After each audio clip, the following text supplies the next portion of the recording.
Bismillahirrahmanirrahim. Alhamdulillahirabbil alamin. Wassalatu wassalamu ala asyrafil anbiya'i wal mursalin wa ala alihi wa ashabihi wa man tabi'ahu ila yaumiddin. Subhanaka la ilma lana illa ma 'allamtana innaka antal alimul hakim. Rabbi shrah li sadri wa yassir li amri wahlul 'uqdatam min lisani yafqahu qawli. Wa qala Allah subhanahu wa ta'ala fi kitabihil aziz. A'udzu billahi minasy syaithanir rajim. Bismillahirrahmanirrahim. Alhamdulillahi rabbil alamin. Ar-Rahmanir Rahim. Maliki yaumiddin. Iyyaka na'budu wa iyyaka nasta'in. Ihdinas siratal mustaqim. Siratal ladzina an'amta 'alaihim ghairil maghdubi 'alaihim waladdallin. Amin.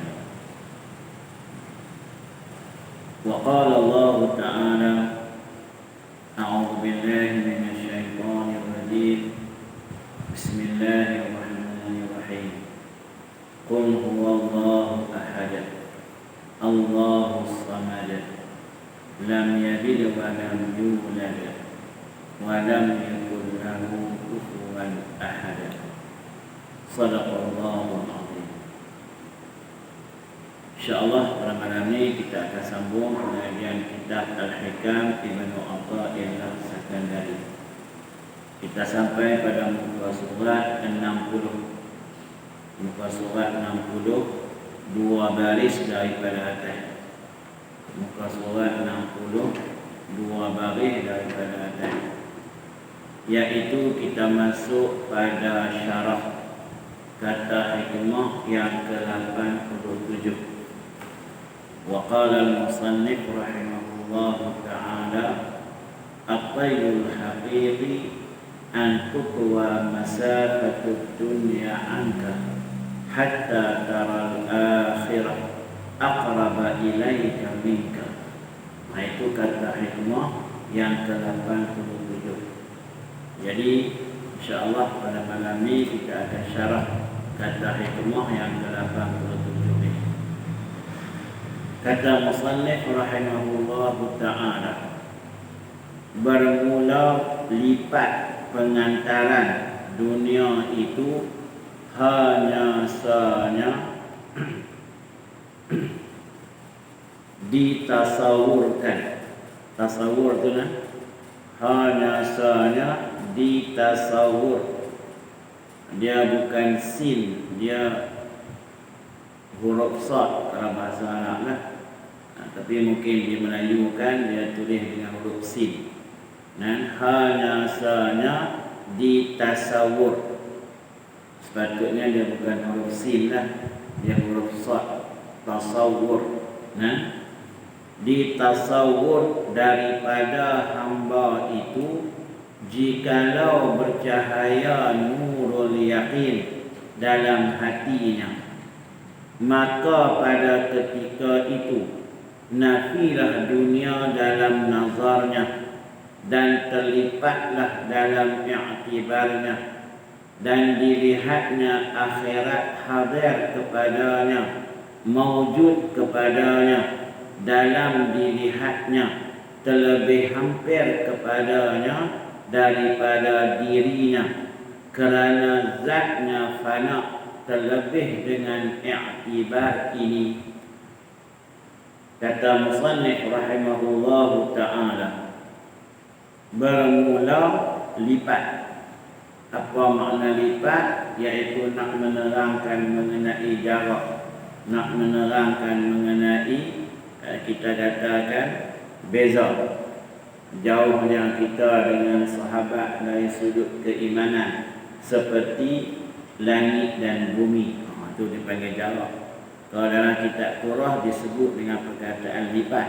Lipat tu makna jarak dah, jarak. Bermula lipat, yakni bermula jarak. Pengantaran dunia itu hanya sahaja ditasawurkan, yakni digambarkan. Kita boleh buat satu bentuk gambaran. Gambaran. Macam kita tadi satu bentuk gambaran lah tu. Macam iman kita dengan iman para sahabat. Gambaran dia lagu mana? Gambaran dia seperti langit dan bumi. Dia jauh beza. Tu nah. Itu dia panggil apa? Tasawur, digambarkan. Baik. Daripada hamba itu digambarkan gambaran itu, hal keadaan cerita tentang dunia ni digambarkannya daripada hamba itu. Jikalau bercahaya nurul yakin dalam hatinya, orang yang dalam hati dia ada cahaya keyakinan. Cahaya keyakinan. Macam mana jarak dia dengan orang tak ada cahaya keyakinan. Begitulah. Jikalau bercahaya nur yakin dalam hatinya, maka pada ketika itu ketika mana tu? Ketika dalam hati dia ada cahaya yakin, ternafilah dunia dalam nazarnya. Maknanya dia menidakkan dunia dalam pandangannya. Nazar maksudnya pandangan. Nak faham lagu mana? Faham dia begini, mudah aja. Dia tengok dunia, dia tak nampak dunia. Dia tengok dunia, dia nampak akhirat. Dia tengok dunia, dia nampak Allah. Bukan maksud nampak Allah tu nampak zat Allah, wajah Allah, yakni dia ingat pada Allah. Kalau dia tengok dunia, dia ingat pada akhirat. Ini orang yang di dalam hatinya ada cahaya keyakinan. Yakin 100%. Segala-galanya di sisi Allah Subhanahu wa taala. Sebab itulah kita melihat para sahabat ridwanullah alaihim ajma'in yang dididik oleh baginda Nabi sallallahu alaihi wasallam dengan akidah yang begitu kukuh, sehingga kan apabila mereka mempertahankan Islam, mereka tak nampak dah yang lain. Yang mereka nampak hanya Islam, yang mereka nampak hanya Allah Subhanahu wa taala. Sebab itulah apabila mereka berperang secara mati-matian. Pi perang tu tak ada rasa takut. Kalau aku mati ke mana? Tak ada. Maknanya dia pi perang tu dia nampak akhirat. Dia pi perang tu dia nampak Allah Subhanahu wa taala. Sebab itulah kita melihat hebatnya para sahabat dalam siri peperangan, seperti mana yang disebut oleh ulama-ulama tarikh, ulama-ulama sejarah Islam. Cerita tentang Sayyidina Umar Al-Khattab radhiyallahu anhu. Cerita tentang Khalid ibn Walid. Bagaimana keutuhan iman mereka. Tidak mereka melihat melainkan akhirat. Tengok dunia, ingat akhirat. Ini yang kata apa? Orang yang di dalam hatinya ada cahaya keyakinan. Dan terlipatlah itu maknanya terjagaklah. Terlipatlah dalam i'tibarnya. Jadi terlipat apa tu? Terlipatlah dunia tu. Terjagaklah dunia tu dalam i'tibarnya. Dalam dia membuat sesuatu ibarat. Maknanya dalam i'tibarnya dia tak nampak dunia. tapi dia nampak akhirat. Kalaulah kita katakan dia mencari rezeki di atas muka bumi Allah Subhanahu wa taala, bila dia bekerja dia dapat upah. Upah yang dia dapat tu dia nampak akhirat. Dia nampak akhirat.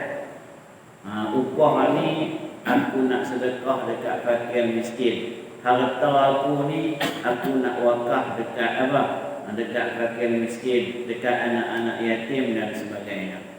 Kalaupun dia menghimpunkan harta, kalaupun dia tu seorang yang kaya raya, tetapi semua kekayaannya semuanya pergi kepada alam akhirat, hari akhirat, mencari pahala Allah Subhanahu wa taala.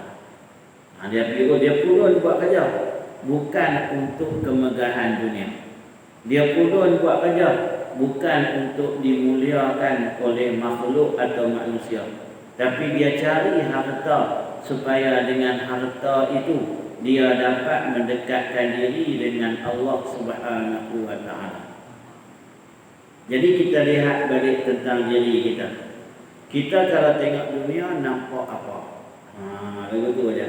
Tengok dunia nampak apa? Nah, ada setengah orang dia tengok pokok pisang, dia nampak kata boleh buat duit ni. Dia nampak tu. Dia nampak tu. Pokok pisang, daripada daun pisang sampai habis tu semua.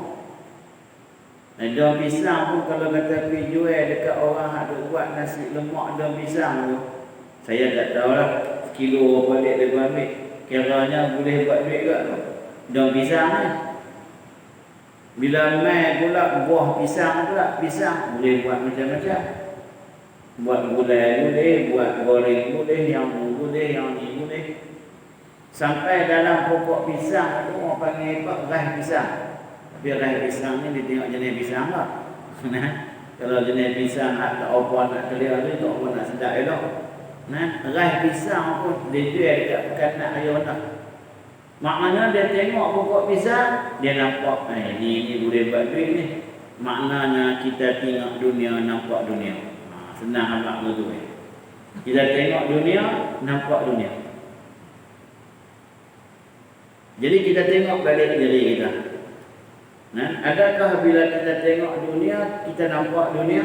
Ataupun kita tengok dunia, kita nampak akhirat? Latihlah jiwa kita, supaya apabila kita melihat keduniaan itu, maka kita nampak akhirat. Jadi keyakinan kita, keimanan kita akan menjadi lebih kuat. Dan insya Allah dalam hati kita tu akan ada cahaya keimanan, cahaya keyakinan.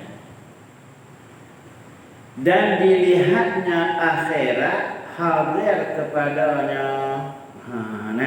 Jadi nampaklah akhirat tu, terlipatlah dunia tu, terjagaklah dunia tu. Baik, maujud kepadanya. Maujud maknanya berada. Dia nampak akhirat tu ada dekat dia. Dia nampak akhirat tu ada dekat dia. Sebab tu kita lihat satu syair yang dibuat oleh seorang ulama yang terkenal, iaitu Imam Said Qutb rahimahullahu ta'ala. Dia meninggal dalam penjara, dia dipenjarakan. Waktu duduk dalam penjara tu, dia dapat siapkan sebuah kitab tafsir yang namanya Tafsir Fi Zilalil Quran, Said Qutb. Kalau kita lihat dalam syair ni, syair yang dia buat ketika dia duduk dalam penjara, dia menggambarkan bahawa burung-burung syurga, burung-burung yang ada dalam syurga sedang menunggu kedatangannya. Sedang menunggu kedatangannya. Dia buat satu syair yang cukup sedap didengar. Maknanya apa? Maknanya dia nampak apa yang dia buat, dia nampak akhirat.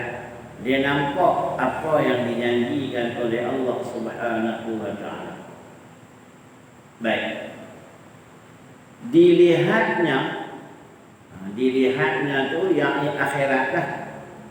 Terlebih hampir kepadanya daripada dirinya. Dia nampak akhirat tu lebih dekat daripada diri dia. Maksudnya diri dia pun dia tak nampak. Diri dia pun tak nampak dah nampak akhirat tu. Kita nak cerita nampak akhirat ni benda yang melibatkan perasaan. Benda yang melibatkan dalaman. Baik. Kita ambil contoh seorang sahabat baginda Nabi sallallahu alaihi wasallam yang namanya Sayyidina Ali karamallahu wajhah. Dalam satu peperangan, Sayyidina Ali terkena anak panah di bahagian betih dia. Dan musuh panah kena panah bahagian betih dia. Panah ni kita tahu lah, bila kata kena masuk dalam nak buat keluar bagaimana? Nak buat keluar dia, kalau tarik betul-betul merobok habis dari sini. Kalau dia tepuk tu tembus tu tarik betul orang sakit tak ada. Dia nampak tak gambaran sakit tu? Nampak. Jadi kata Sayyidina Ali karamallahu wajhah, kalau kamu nak cabut anak panah ni, kamu cabut ketika mana aku sedang mengerjakan ibadat sembahyang. Waktu aku sembahyang, hampa cabut. Jadi bila dia sembahyang, sahabat pun puasa cabut. Bila cabut habis apa semua, selesai sembahyang, Sayyidina Ali tanya, anak panah tadi hampa cabut tak? Ringkasnya begitu. Kita nyamuk ketik pun berasa tau. Ni anak panah. Anak panah. Dia tak sakit ke? Waktu dia buat puasa cabut tu, dia tak sakit ke? Bukan tak sakit, diri dia ada lupa dah. Sebab bila dia sembahyang yang nampak ialah Allah. Akhirat. Ini yang kata apa? Yang kata dilihatnya akhirat itu terlebih hampir kepadanya daripada dirinya. Daripada diri dia pun tak ada rasa sakit apa dah. Tak ada rasa apa dah. Sebab apa? Sebab dalam diri dia, waktu dia sembahyang, jiwa dia, inna salati wa nusuki wa mahyaya wa mamati lillahi rabbil alamin. Habis. Semuanya kepada Allah, Tuhan semesta alam. Jadi kita boleh ukur keimanan kita tu bagaimana. Kalau kita sampai ke tahap tu, alhamdulillah. Tapi kalau sampai ke tahap nyamuk ketik sekok, Allah, dia marah habis jawatan kuasa masjid. Buat ni tak tutup pintu, kau dah tahu nak semayang dengan nyamuk banyak bubuh dah ubat nyamuk ke apa-apa, ingat. Ingat. Itulah kita yang kata iman orang awam ni. Jadi kita boleh tengoklah kedudukan kita. Adakah kita ni maqam awam ataupun maqam para awliya? Nak tengok maqam awam dengan para awliya, tengok waktu sembahyang. Maknanya kalau kata dia nampak akhirat, dia tak nampak diri dia, itu maqam awliya. Kalau dia masih nampak diri dia, maksud nampak diri dia ni bagaimana? Kalau kena nyamuk ketik pun rasa sakit, tampak air rendah, mufaraqah pun ada, payah mayang balik mayang rumah, itu maqam awam. Jadi jauh dah jarak antara maqam para awliya dengan maqam orang awam ini. Jadi kita boleh tahu. Sebab tu kita lihat kadang-kadang ada orang yang dia mengaku bahawa dia adalah seorang waliullah. Waliullah. Wali Allah tak pernah mengaku dia waliullah. Waliullah tak pernah mengaku kata dia waliullah. Tiba-tiba dia pun mengaku. Pelik dah. Tengok dia sembahyang bagaimana. Kalau sembahyang pun dia masih nampak diri dia, bukan. Itu hanya maqam awam macam kita aja. Baik. Kerana zatnya tu, dhamirnya tu kembali kepada diri dia. Kerana zatnya, kerana diri dia. Manusia tu lah, kita tu lah. Kerananya, kerana zatnya, kerana diri dia. Fana binasa. Mana? Terlipat dengan i'tibar ini. Hilang macam tu aja. Ini yang Tok Guru pondok mengajak dulu saya pernah sebut kan. Bila pergi mengaji pondok, Tok Guru mengajak lagu mana? Bila takbiratul ihram, Allahu Akbar, dunia hilang. Apa maksud dunia hilang?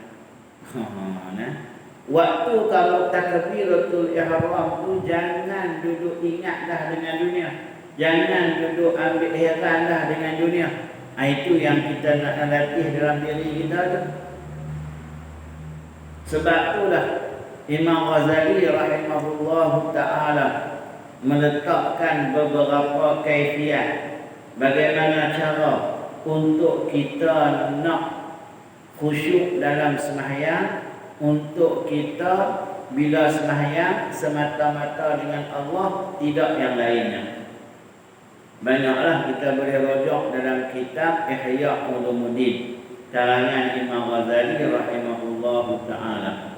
Cuma saya ambil sikit-sikit sahaja.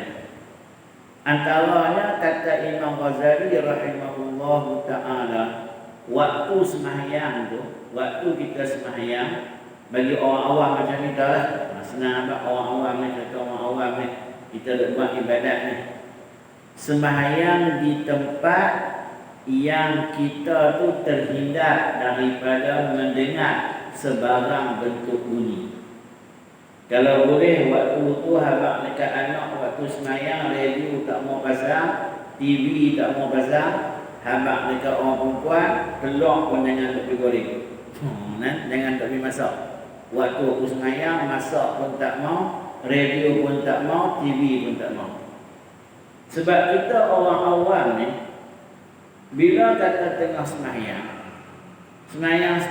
anak buka TV. Kebetulan pula TV hak dia buka tu pula rancangan hak kita suka, habis hak sembahyang. Dah start dah ke? Dalam hati tengah sembahyang. Maknanya kita tak bukan dengan Allah Ta'ala lah. Habis pergi lah. Itu kalau kita katakan apa? Kalau kita nanti bila radio pun sama. Taklah dia tunggu nak dengar apa-apa pengumuman ke apa-apa. Kan? Tengah-tengah sembahyang, tak tahu watabita habaq kata apa? Pengumuman akan diumumkan pada pukul sekian-sekian. Pukul itu pula, pukul hadis sembahyang tu. Tak tengah sembahyang tu. Lah, tak pergi ke? Habis dah sembahyang tadi. Tu yang jadi 3 atau 4, 3 atau 4. Dia main tu langsung. Syaitan main. Sebab tu Imam Ghazali kata jangan pastikan jangan bagi ada sebarang bentuk ataupun bilik itu terhindar daripada bunyi-bunyian. Baik, itu satu. Kemudian yang keduanya, tempat sembahyang ataupun senang kita sebut kain sejadah lah. Imam Ghazali kain sejadah lagu ni tak mahu. Sebenarnya kain sejadah lagu ni bukan untuk orang awam. Bukan untuk orang awam. Orang awam ni kain sejadah dia lagu mana? Satu warna sahaja. Kalau putih, putih semua. Kalau biru, biru semua. Kalau merah, merah semua.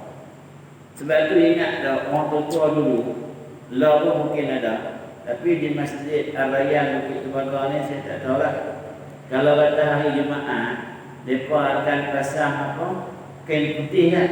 Kain putih tengok panjang tu. Tak lagi habis ya, duk siap pakai lipat. Tak pasal apa kain putih. Satu warna sahaja.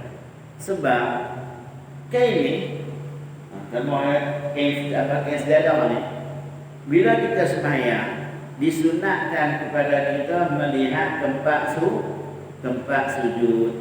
Kita sembahyang, Allahu Akbar, tengok tempat sujud. Kain sedadah ni lawa agak lah. Mereka beri tahu anak lah. Lah, tak pasal tapi fikir pada kain sedadah. Nah, dia tengok kain sedadah, dia berkenan dengan kain sedadah. Kain sedadah tu kain sedadah masjidnya.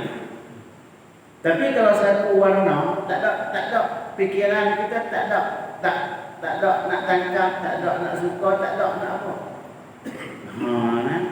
Sebab tu kalau berhati-hati orang perempuan tu buat biasa-biasa kan.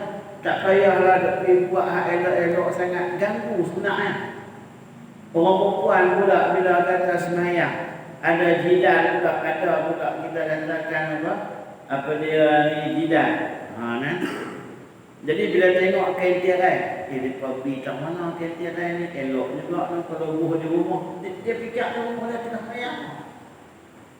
Kalau dalam kitab kita tengok kan, dalam kitab Minhajul Abidin, kata Imam Ghazali rahimahullahu ta'ala, itulah yang dinamakan dengan khawatir. Nah, dia panggil istilah dia khawatir. Kha, waw, alif, ta, ra. Khawatir. Khawatir ni dia bukan niat.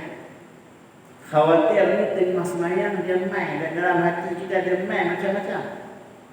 Tengah-tengah semayang teringat Allah, kereta bunyi lah. Tengah semayang teringat, lah aku tak tutup akaun ni. Tengah semayang dia main, betul kita niat, dia main. Nah. Dan khawatir itu ialah syaitan, supaya menjarakkan antara kita dengan Allah Subhanahu wa ta'ala.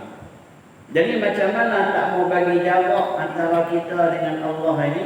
Itu di antara tunjuk ajar yang dinyatakan oleh Imam Ghazali. Pastikan tak ada bunyi-bunyian, pastikan tempat sujud itu hanya satu warna.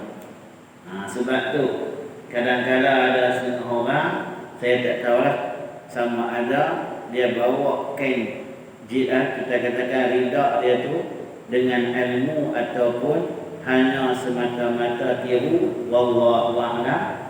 Kalau dengan ilmu, maka dia orang yang berilmu.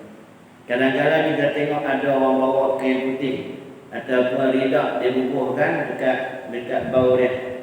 Dia tak pakai, dia bubuh kat bau, sekali bila nak semayang dia letak kan. Dan biasanya rida itu satu warna. Warna putih saja. Dia letak sekali dia sujud atas itu lah. Pasal kalau dia letak, dia nak tutup buang yang ni. Tak mau nak tengok corak-corak yang ada. Bukanlah tak kenal dekat kain sedadah. Bimbang, takut kalau kain sedadah itu menjarakkan dia dengan Allah. Itu dia masuk dalam bilang tasawuf. Bukan saya saja bawa tu. Bukan saya saja hantar. Dia ada, dia punya, kita katakan keilmuan dia. Baik. Kemudian kata musannif rahimahullahu ta'ala, maka barang siapa ada dengan ini musyahadahnya, maka tiadalah tasawur daripadanya kasih yang gaib, yang fana, iaitu dunia, dan digantinya dengan yang hadir, yang kekal, iaitu akhirat. Kata musannif rahimahullahu ta'ala, maka barang siapa, tak kiralah siapa pun, laki-laki ke perempuan ke, ada dengan ini musyahadahnya, macam tu keadaan musyahadah dia. Macam tu keadaan musyahadah dia. Bila dia tengok saja dunia, dia ingat Allah. Bila dia sembahyang, dunia ni fana, dunia ni hilang. Yang dalam hati dia hanya Allah Subhanahu wa ta'ala sahaja. Kalau itulah keadaan dia, maka tiadalah tasawur daripadanya kasih yang gaib-gaib, yang fana, iaitu dunia. Dia tak ada rasa kasih langsung dengan dunia ni. Tak ada rasa sayang langsung dengan dunia ni. Cuma dia duduk di atas dunia. Dia ambil dunia itu untuk akhirat, bukan untuk dia.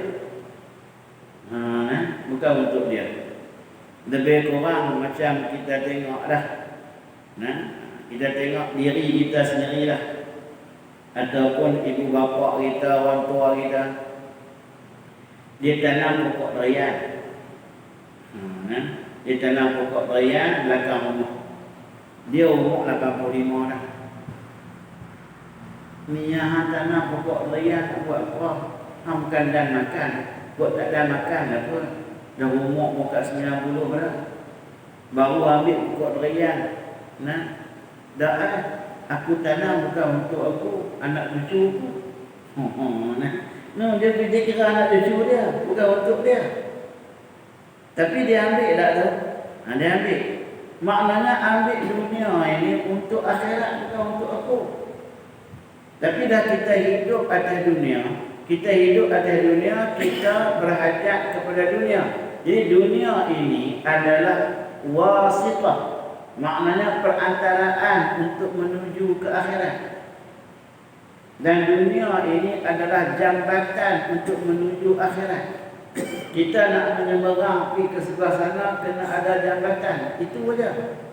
Jadi ambil itu bukan untuk diri, tapi ambil itu untuk akhirat. Jadi bila dia ambil itu untuk akhirat, dia tak nak kasih pun. Dia tak nak kasih, kita kata kepada dunia tu. Tapi dia kasih kepada Allah Subhanahu wa taala. Dia bukan sayang dekat pokok durian tu, tapi dia sayang dekat anak cucu dia. Tapi dia bela pokok durian tu bukan menelok, supaya apa? Anak cucu dia boleh makan buah nanti cantik elok. Dia ada juga. Cuba kita tengok benda ni dengan hubung kait kasih sayang. Kadang-kadang kita nampak diri kita sendiri ya. Diri kita sendirilah. Bila kata anak cucu nak balik mai. Nak balik mai. Lah dia buat macam-macam. Dia buat gulai nangka. Pergi cari buah nangka. Pergi cari buah nangka, buat gulai nangka. Sedangkan dia bukan boleh makan nangka. Dia tak boleh makan. Dia kalau makan nangka, sekejap lagi penat dengan gulai dengan bawa pergi hospital. Tapi yang dia pulun pergi cari, hak dia pulun buat gulai itu sebenarnya untuk siapa? Anak cucu. Tak pasal apa yang dia susah bayar untuk anak cucu, sebab sayang dia. Kasih dia dekat anak cucu ni. Kasih dekat anak, kasih dekat cucu.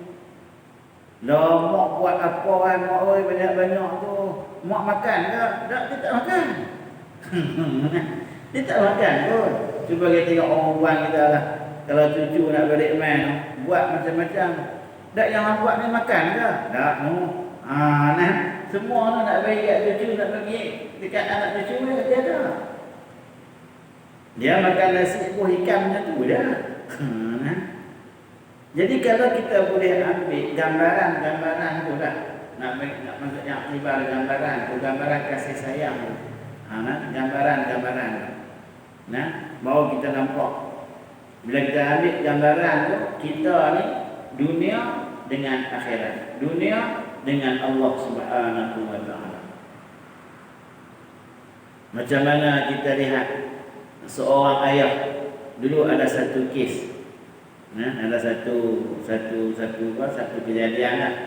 Saya pun tak ingat tahun berapa api lama dah. Anak dia mandi sungai. Bila mandi sungai, anak dia lemah dalam sungai itu. Kemudian orang pihak lah kata anak hang lemah. Sungai itu pula ayah dia agak derah sikit berlari.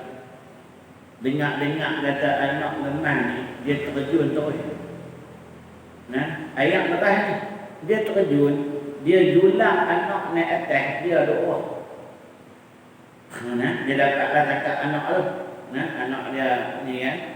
Dia pegang anak tu, julang naik atas. Dia duduk di bawah. Maknanya apa? Biar aku mati tak apa, asalkan anak aku hidup. Lebih kurang begitu lah. Faham kita macam tu. Biar anak aku apa, aku mati tak apa. Mana perjuangan untuk menyelamatkan sayangnya dia kepada anak, sanggup korban nyawa dia. Tapi yang saya ingatlah dalam berita tu dua-dua meninggal. Tak ada orang tak ada nak selamat, cuma orang tengok dia julang lah. Tapi bila orang nak pergi ayat hari lepas, dia bawa pergi habis dia 2 hari lah. 23 hari lepas tu baru jumpa pula di satu tempat yang lain lah. Jadi maknanya para sahabat ridwanullahu alaihim ajma'in. Biar aku mati tak apa, janji Islam ketegak. Ni cerita kasih sayang yang cukup hebat.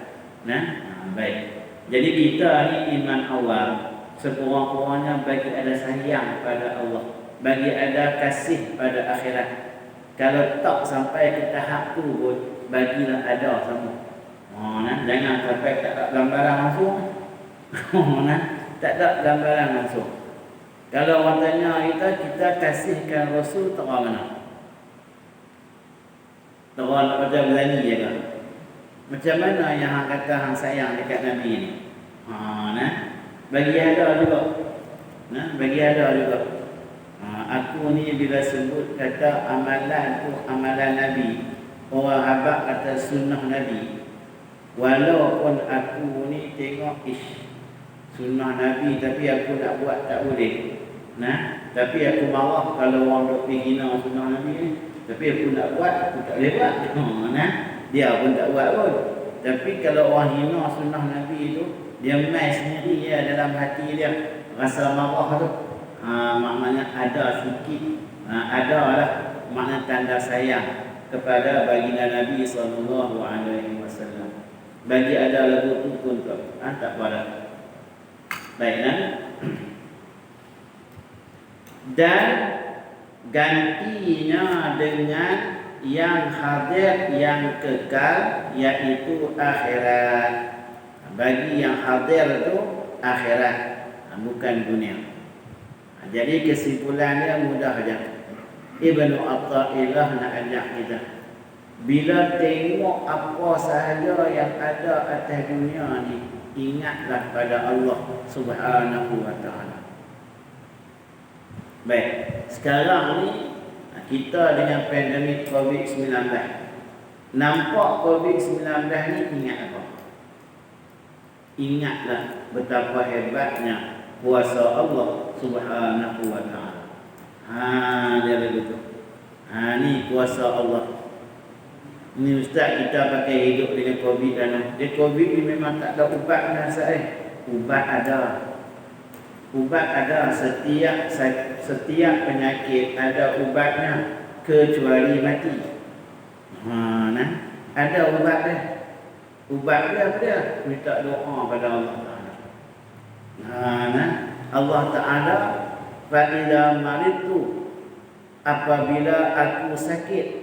Kalau kita ingat dalam ayat Quran kan, fahuwa yashfi, maka dialah yang menyembuhkan.